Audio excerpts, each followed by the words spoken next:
Tuan Xia berhenti sejenak, lalu menganggukkan kepalanya. Melihat betapa luar biasanya Pangeran, maka kamu harus membuat keputusan tentang masalah ini. Jika tidak ada lagi, kamu bisa kembali. Aku sedikit lelah. Mendengar ini, wajah bendahara keluarga Xia menunjukkan beberapa keraguan. Setelah pertimbangan yang lama, dia perlahan membuka mulutnya. Tuan, masih ada satu hal lagi. Kaisar negara Black Turtle, Pang Zihuang, telah mengirim satu pil panjang umur sebagai hadiah. Hanya saja Tuan tidak pernah menerima hadiah apapun dari siapapun, jadi pelayan tua ini sangat ragu-ragu.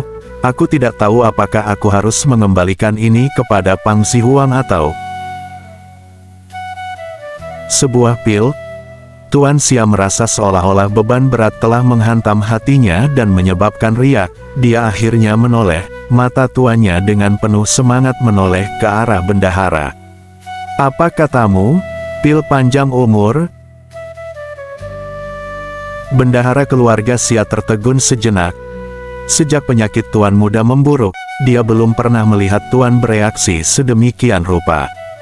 Meskipun pil panjang umur sangat berharga, tetapi berdasarkan kemampuan Tuan, membeli serangkaian pil dari Balai 100 Ramuan tidak akan menjadi masalah. Apakah dia harus bersemangat seperti ini? Namun, bendahara keluarga Xia secara realistis menjawab pertanyaan Tuan Xia. Menanggapi pertanyaanmu Tuan, pil dari Pang Zihuang ada di tangan pelayan tua ini. Pelayan tua ini akan memberikannya kepada Anda. Bendahara keluarga Xia kemudian membuka telapak tangannya, memperlihatkan satu pil hijau di tangannya. Pil itu dipenuhi dengan vitalitas kekuatan hidup, seolah-olah kehidupan tanpa akhir menyelimuti tubuh Tuan Xia, bahkan pori-pori tubuhnya terasa segar. Tuan Xia semakin bersemangat dan tiba-tiba tertawa.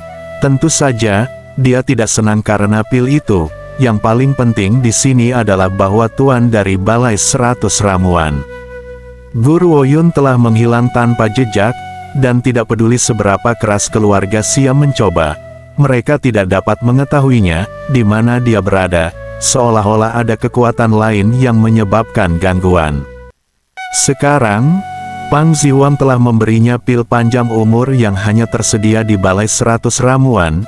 Apa artinya ini? Satu pil tidak ternilai harganya, dan bahkan jika Pang Zihuang mengosongkan seluruh isi perbendaharaan kekaisaran, dia tidak akan mampu membelinya. Kecuali dia baru-baru ini bertemu dengan orang dengan otoritas paling besar di Balai 100 Ramuan, mungkin hanya ada satu orang yang benar-benar dapat membuat keputusan mengenai pil dari Balai 100 Ramuan.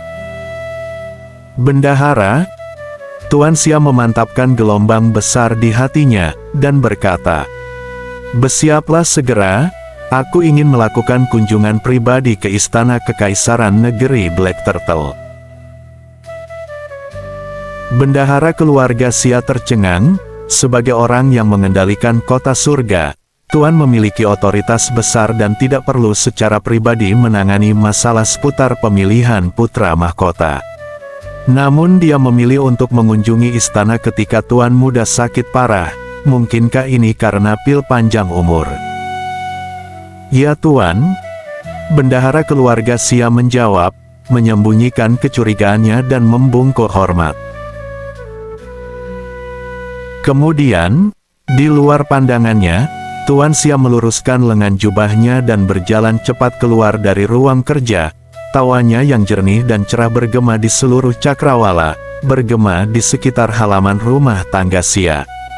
Kebanyakan orang berpikir bahwa tuan mereka sedang sakit karena penyakit tuan muda yang menjengkelkan. Kalau tidak, mengapa dia tertawa begitu keras pada saat seperti ini? Tapi hanya Tuan Xia yang tahu, begitu dia menemukan Guru Woyun, dia tidak hanya bisa menyelesaikan misi Tuan Ling Xiao, dia bahkan mungkin bisa menyembuhkan penyakit aneh Xia Zixi.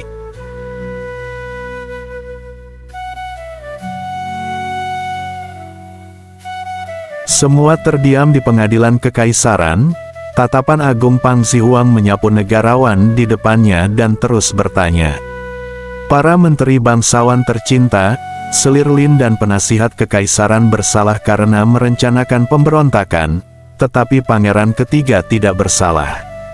Namun karena dosa ibunya, ini berarti dia tidak mungkin terpilih sebagai putra mahkota. Oleh karena itu, aku telah mengirim kabar kepada keluarga Xia, dan merekomendasikan Pangeran ke-6 sebagai putra mahkota negara Black Turtle.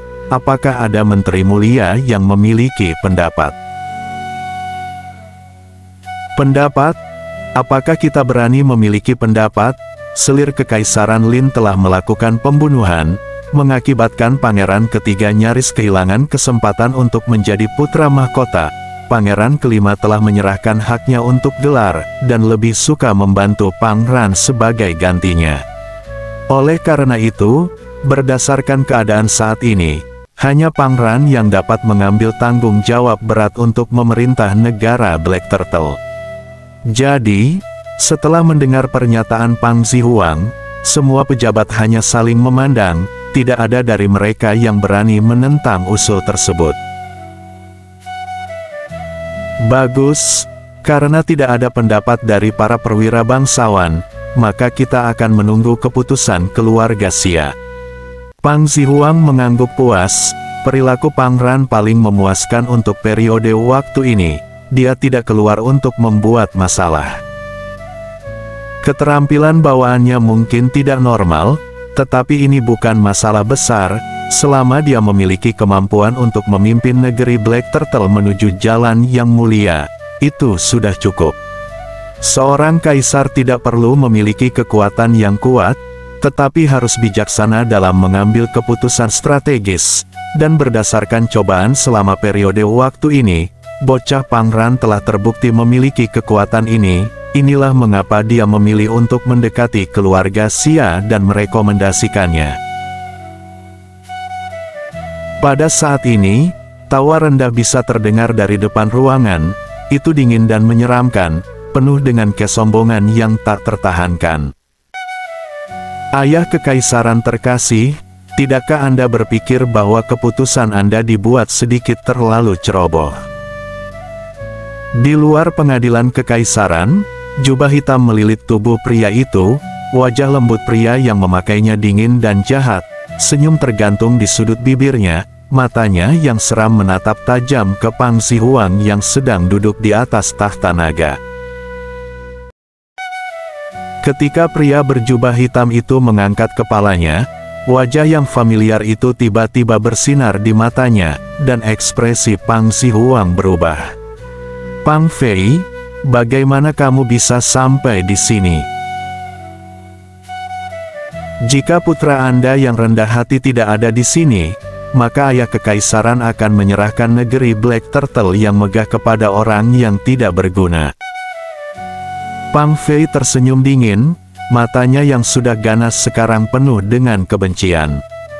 Aku benci dia, aku benci prasangkanya, aku benci kekejamannya terhadap ibu selir kekaisaranku, dia pikir. Sayangnya, pria ini adalah ayah kekaisaranku. Ekspresi Pang Zihuang berubah serius. Pang Fei, ibumu telah melakukan kejahatan besar, aku memilih untuk tidak melibatkanmu di dalamnya karena kamu tidak terlibat, namun mulai sekarang kamu akan hidup sebagai orang biasa, bukan lagi pangeran dari negeri Black Turtle. Ketika semua dikatakan dan dilakukan, dia memilih untuk berbelas kasih, bahkan jika selir kekaisaran Lin telah melakukan dosa besar, Pang Fei tidak bersalah, dan darah dagingnya sendiri, bagaimana mungkin dia tega membunuhnya? Ayah, kamu tahu betapa ibuku sangat mencintaimu, bagaimana dia bisa membunuhmu jika dia sangat mencintaimu? Pang Fei tersenyum dingin. Siapapun dengan mata jernih akan tahu bahwa permaisuri dan pangeranlah yang menjebak ibuku, dan ayah menunjukkan sikap pilih kasih terhadapnya.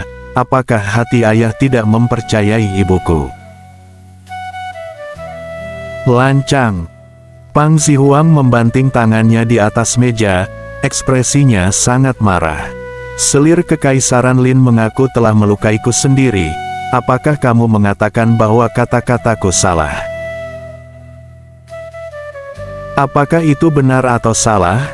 Aku percaya bahwa ayah mengetahuinya dengan jelas di dalam hati ayah.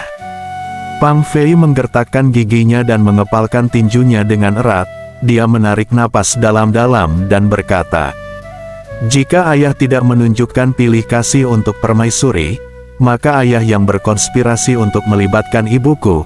Ibuku adalah wanita yang sangat baik. Aku tidak percaya dia bisa menjadi orang yang begitu keji." "Ayah, apa yang dimiliki permaisuri sehingga ayah ingin membantunya menjebak wanita yang telah berada di sisi ayah selama 20 tahun? Apakah hati ayah begitu kejam, atau tidak punya hati? Jika ayah benar-benar terhubung dengan urusan ini, aku tidak akan membiarkan ayah lolos begitu saja." Mata penuh kebencian Pang Fei menatap langsung ke arah Pang Zihuang. Hatinya sangat sakit. Favoritisme ayahnya terhadap Pang Ran telah menjadi pukulan keras di hatinya, dan sekarang dia telah bersekongkol dengan permaisuri untuk menjebak ibunya. Semua karena ibuku adalah balok batu di jalan mereka. Ibuku yang malang dan tidak bersalah dipandang sebagai duri di pihak orang lain dan dihukum karenanya. "Pang Fei, kamu terlalu kurang ajar." Pang Zihuang dengan marah membanting meja, dan berkata dengan marah, "Apakah kamu benar-benar berpikir bahwa aku tidak akan menghukummu? Jika bukan karena fakta bahwa kamu tidak berkubang dalam lumpur dengan mereka, aku tidak akan melepaskanmu begitu mudah." Pang Fei tertawa gila, sudut bibirnya melengkung mengejek. "Ayah, apakah ayah masih berpikir bahwa ayah adalah kaisar negeri Black Turtle? Jangan pernah berpikir untuk mengirim kabar kepada kepala keluarga Xia sebagai pengganti Pang Ran. Tuan muda dari keluarga Xia saat ini sedang sakit parah dan lelaki tua itu tidak punya waktu untuk berurusan dengan ayah. Aku, bagaimanapun, telah menerima janji dari tuan kedua dari keluarga Xia. Berdasarkan situasi yang dihadapi, dia memiliki kekuatan penuh untuk membuat keputusan, dan tak lama lagi tahta kekaisaran akan menjadi milikku. Saat itu kalian semua akan menjadi tawanan belaka." Tawanya penuh dengan kegembiraan, tetapi matanya penuh dengan kebencian.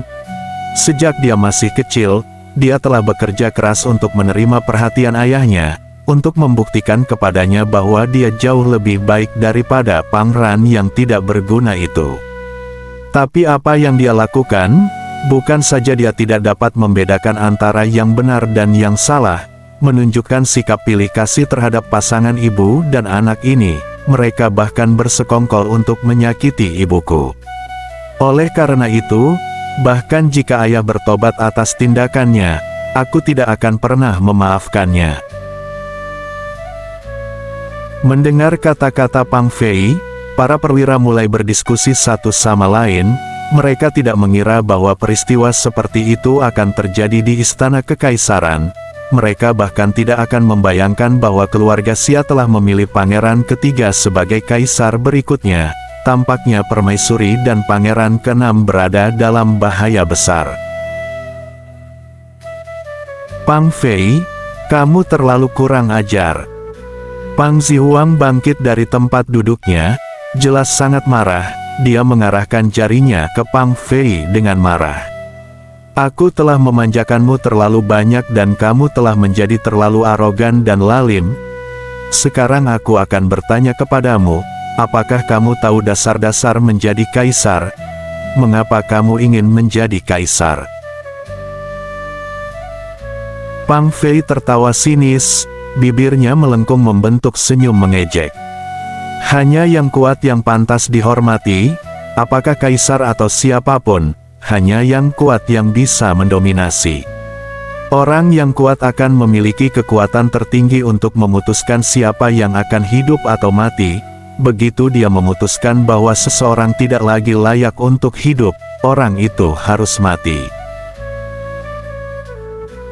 "Tidak, kamu salah. Apakah kamu hanya seorang pria atau orang yang kuat, gagasan di balik filosofi hanya yang kuat yang pantas dihormati tidaklah salah.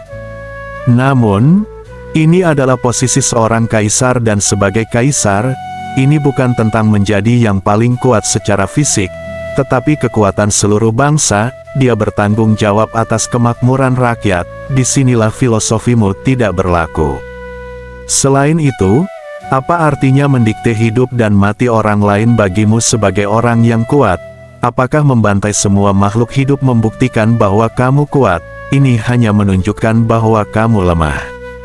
Orang yang benar-benar kuat tidak akan membiarkan orang lain hidup dalam ketakutan, tetapi biarkan mereka menghormatinya dengan harga tinggi. Inilah arti sebenarnya dari menjadi kuat.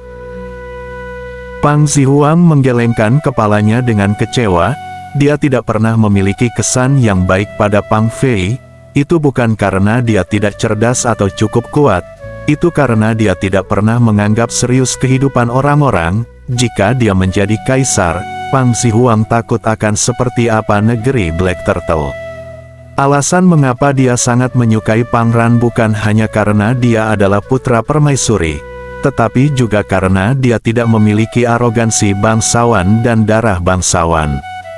Sayangnya, bocah itu tidak memiliki ambisi untuk membuktikan dirinya di masa lalu, dan tidak peduli seberapa keras Pang Zihuang akan mengalahkannya, dia menolak untuk merenungkan hal ini.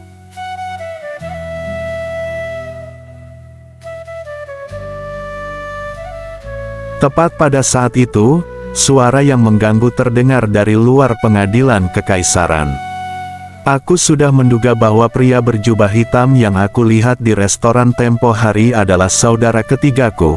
Aku tidak berpikir bahwa itu benar-benar dia, dan aku tidak akan pernah membayangkan bahwa dia akan datang ke istana dan mengatakan hal-hal seperti itu. Mengumpulkan kekuatan adalah memiliki kekuatan tertinggi untuk memutuskan siapa yang akan hidup atau mati. Jika itu benar, aku lebih baik tetap menjadi orang yang tidak berguna. Bukankah kamu setuju, Dewi? Suara ini jelas penuh dengan lelucon, dan wajah Pang Fei langsung berubah menjadi sangat suram, ketika dia menoleh dan melihat dua orang yang berjalan ke istana kekaisaran. Kemarahan di matanya meningkat. Pang Ran. Api kemarahan meletus di dada Pang Fei. Matanya menatap tajam ke arah Pang Ran seolah-olah dia siap untuk melahapnya. Dia kemudian mengambil napas dalam-dalam, perlahan-lahan menenangkan amarah yang kuat di hatinya dan berkata dengan dingin, "Pang Ran, hanya karena kamu sekarang mendapat bantuan dari Balai 100 Ramuan tidak berarti kamu dapat bertindak dengan penyalahgunaan tirani. Kamu bahkan akan membuat tuduhan palsu terhadap ibuku. Sayangnya, kamu lupa, satu-satunya yang memiliki wewenang untuk menentukan penerus tahta kekaisaran adalah anggota keluarga Xia. Bahkan jika kamu bekerja dengan sepenuh hati, tahta kekaisaran tidak akan pernah menjadi milikmu." Pada saat ini, orang-orang di pengadilan kekaisaran bahkan tidak ada di mata Pang Fei. Tidak peduli situasinya, aku telah menerima janji dari keluarga Xia, tahta kekaisaran negara Black Turtle akan segera berada dalam genggamanku. Karena itu, mengapa aku harus takut pada bawahanku? Pang Ran sangat marah, dia menunjuk Pang Fei dan berteriak, "Pang Fei, kamu bajingan, kamu jelas-jelas anak selir kekaisaran Lin, perilaku moralmu memang seperti ibu dan anak. Ibumu membunuh saudara pertamaku, dia bahkan ingin membunuh ayah kita dan mengalihkan kesalahan kepada ibuku, dan kamu berani melepaskan ocehanmu di sini. Kamu mengklaim bahwa keluarga Xia telah memberikan tahta kekaisaran kepadamu, karena kamu memiliki kemampuan. Beritahu mereka untuk memverifikasi ini secara pribadi sekarang. Klaim tanpa bukti tidak berarti apa-apa." Saat dia mengatakan ini, wajah Pang Ran penuh dengan penghinaan. Anggota keluarga Xia tidak buta dengan moralitas dan perilaku seperti Pang Fei. Mereka tidak mungkin menyetujuinya. "Kamu?" Kemarahan Pang Fei meningkat, lalu tiba-tiba dia tertawa. penuh ejekan. Baiklah, aku akan mengundang seorang utusan dari keluarga Xia, maka kamu akan tahu jika aku benar-benar tidak berbohong. Penatua Zhao, jika kamu berkenan. Dari saat dia menyelesaikan kalimatnya, suara arogan datang dari pintu, seperti suara kosong terpisah yang menembus telinga semua orang. Kemudian, pejabat berpangkat lebih rendah merasakan dada mereka sesak, dan hampir memuntahkan seteguk darah. Wajah Pangeran juga tidak terlihat bagus, dia menggertakkan giginya dengan keras dan berbalik menghadap pintu, hanya untuk melihat seorang lelaki tua berbaju putih masuk dari luar. Pakaiannya berkibar ringan, jubah putih mengalir anggun dengan setiap gerakannya. Dia tampak seperti makhluk surgawi, kedua lengannya diletakkan di belakang punggungnya, terlihat sangat dalam, dia tampak seperti orang yang bermoral lurus. Penatua Zhao, itu benar-benar Penatua Zhao, meskipun dia hanya seorang konsul yang lebih tua, dia adalah orang yang dianggap baik bagi Xia Qi, tuan kedua dari keluarga Xia. Tampaknya Pangeran ketiga mengatakan yang sebenarnya, keluarga Xia telah benar-benar memilih Pangeran ketiga untuk mewarisi kekaisaran tahta. Kali ini bahaya mulai mengancam permaisuri dan Pangeran keenam.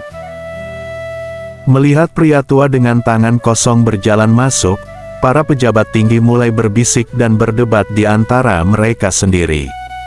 Sebagai negarawan penting, mereka secara alami akan memilih untuk mengamati situasi. Pangeran keenam jelas tidak dapat mengatasi Pangeran ketiga, tampaknya banyak yang akan berdiri di pihak Pangeran ketiga.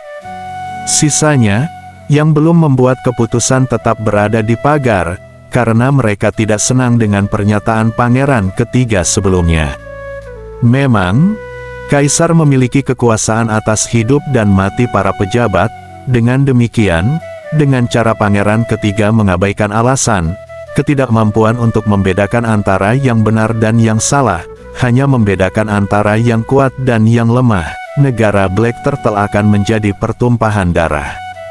Sebagai pejabat lama, bagaimana mungkin mereka menginginkan hasil seperti ini? Pangeran ketiga memiliki hati seorang pria yang kuat, tetapi dia tidak cocok untuk menjadi kaisar suatu bangsa. Beraninya kau Pang Fei. Pang Zihuang tampak marah, tangannya membanting meja dengan keras, wajahnya pucat. Siapa yang mengizinkanmu memasuki rumah tangga Xia? Pang Fei tersenyum dingin, sudut bibirnya melengkung menjadi seringai. Pan Zihuang, kamu terlalu bias, jadi tentu saja aku akan mencari cara sendiri. Aku tidak mungkin membiarkan kalian terus menggertak dan mempermalukanku. Keluarga Xia mengetahui apa yang telah terjadi dan sangat marah. Kamu mengatakan bahwa aku tidak peduli dengan kehidupan orang-orang, tetapi apakah kamu telah mempertimbangkan bisikan mati orang-orang di samping tempat tidurmu?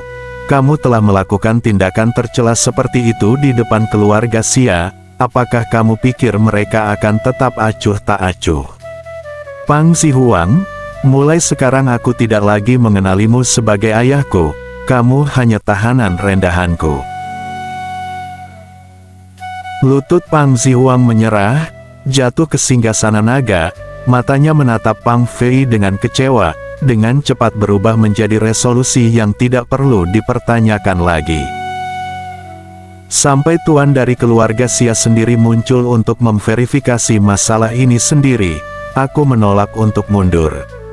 Selanjutnya, aku telah mengirimkan rekomendasiku untuk Pangeran kepada tuan dari keluarga Xia. Selama dia tidak memberiku jawaban, aku tidak akan puas. Kali ini, sebelum menunggu Pang Fei berbicara, pria berjubah putih itu mendengus dingin dan dengan arogan melirik Pang Zihuang yang duduk di singgasana naga. Dia menjawab dengan dingin. Tuan kami saat ini sedang disibukkan, mengapa dia harus repot dengan hal-hal kecil seperti ini? Pendapat tuan kedua sudah cukup. Pang Zihuang, tuan kedua kami telah menerima berita tentang konspirasimu dengan permaisuri untuk membunuh selir kekaisaran. apakah ini cara seorang kaisar harus bertindak? Karena kamu telah mengatur hal-hal seperti itu dengan sangat tidak adil, masa jabatanmu sebagai kaisar sekarang sudah berakhir. Mulai sekarang pria tua ini akan melaksanakan perintah dari Tuan kedua, dan menyerahkan tahta kerajaan negeri Black Turtle kepada pangeran ketiga, Pang Fei. Tidak ada yang diizinkan untuk menolak. Aula meledak menjadi diskusi yang tiba-tiba. Keputusan keluarga Xia terlalu mendadak, tidak ada yang siap untuk itu. Umumnya, setiap kali keluarga Xia memiliki sesuatu yang penting untuk diberitahukan ke istana kekaisaran, mereka akan mengirim bendahara keluarga Xia untuk membuat pengumuman. Namun, dengan Penatua Zhao sekarang berdiri di depan semua orang, itu tidak mungkin palsu. Tampaknya kali ini akan ada perubahan besar di istana kekaisaran. Para pejabat tinggi yang setia kepada negara Black Turtle tidak bisa tidak merasa khawatir, tidak yakin bagaimana nasib seluruh bangsa nantinya. Pada saat yang genting ini, tawa bisa terdengar dari satu sisi ruangan. Pangeran tidak bisa lagi menahan diri dan tertawa terbahak-bahak. Dia mengarahkan jarinya ke Penatua Zhao, matanya dipenuhi air mata. Ini terlalu lucu. Kamu pikir kamu siapa? Apakah namamu Xia? Sejak kapan urusan keluarga Xia ditentukan oleh konsul yang lebih tua? Apakah semua anggota keluarga Xia telah dimusnahkan? Aku benar-benar akan menertawakan diri sendiri sampai mati. Ini benar-benar kasus asumsi otoritas yang tidak diinginkan atas dasar beberapa dalih. Aku menyarankanmu untuk memercikkan air senimu sesuai dengan penampilanmu sendiri. Bukan salahmu bahwa kamu terlahir jelek, tapi menipu orang lain. Hei, apa yang kalian tunggu? Buang penipu ini keluar. Dia kemudian memberi isyarat menghina pada Penatua Zhao, yang sangat marah sehingga dia mulai gemetar. Kamu, beraninya kamu? Sudah berapa tahun? Penatua Zhao berpikir. Sudah berapa tahun sejak seseorang berani bertindak kurang ajar kepadaku sejak keluarga Xia menerimaku? Baiklah kalau begitu, aku akan menunjukkan kepada anak ini arti sebenarnya dari perbedaan. Bocah bodoh, apakah menurutmu istana kekaisaran ini mengikuti aturanmu? Kamu berani bertindak dengan arogansi seperti itu kepada tuanmu, karena orang tuamu gagal mendidikmu, maka aku, tuanmu, akan mengajarimu sopan santun. Aura kuat meletus dari tubuh Penatua Zhao, menyebabkan Pangeran gemetar, wajahnya segera memucat dan butiran keringat muncul di dahinya, dia hampir mengalami kelumpuhan, sangat berat. Pada saat itu, Pangeran merasa seolah-olah tubuhnya dihancurkan oleh gunung besar, dia merasa tercekik. Pang Zihuang segera berdiri, ingin memohon belas kasihan, lalu dia melihat tangan putih giok mencengkeram bahu Pangeran, warna kembali ke wajah putih pucat Pangeran. Melihat ini, Pang Zihuang menghela nafas lega dan angin dingin berlalu, baru pada saat itulah dia menyadari bahwa dia basah kuyup oleh keringat dingin. Jadi konsul tua keluarga Xia sebenarnya adalah seekor anjing yang mengancam berdasarkan kekuatan tuannya. Sudut bibir Guru Woyun sedikit terangkat, dia mengangkat kepalanya untuk melihat wajah tua serius Penatua Zhao, dan dengan datar berkata, pertama-tama, bahkan keluarga Xia tidak mengklaim diri mereka sebagai penguasa istana kekaisaran negeri Black Turtle, jadi apa hakmu untuk menyebut dirimu sebagai tuan? Kedua, orang tua Pangeran masih hidup, namun kamu mengatakan bahwa kamu ingin memberinya pelajaran menggantikan orang tuanya. Apakah kamu mencoba untuk menggantikan satu generasi? Apakah orang tuamu sendiri tidak mengajarimu tentang kesopanan? Jika belum, maka aku tidak keberatan memberimu 1 atau 2 pelajaran. Ketiga, kamu adalah seorang penatua. Bukankah menggertak seseorang dari generasi muda terlalu berlebihan?